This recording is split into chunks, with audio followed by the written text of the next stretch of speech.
Emmanuel Macron l'avait promis avant son élection.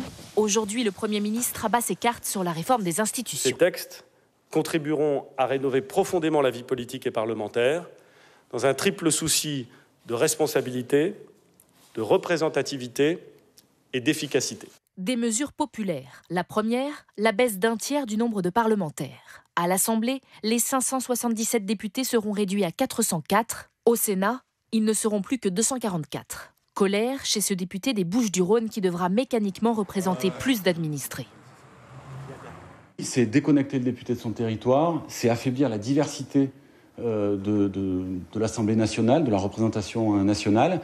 Et puis, effectivement, c'est peut-être aussi concentrer le pouvoir toujours plus entre les mains de la présidence de la République en affaiblissant le Parlement.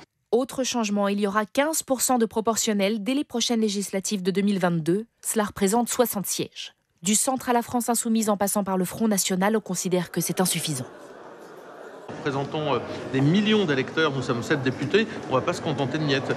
Enfin, limitation à 3 mandats d'affilée pour tous les députés, sénateurs, présidents d'exécutifs locaux.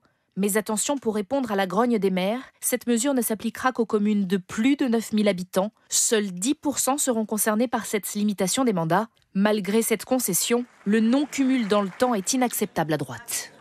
Qu'on laisse les électeurs décider si un élu est un bon élu ou non. Je veux dire, l'expérience, ça compte aussi. Les Républicains divisés sur cette réforme ne la considèrent pas ce soir acceptable en l'état. Le gouvernement n'est pas sûr de pouvoir faire adopter sa révision sans recourir à un référendum.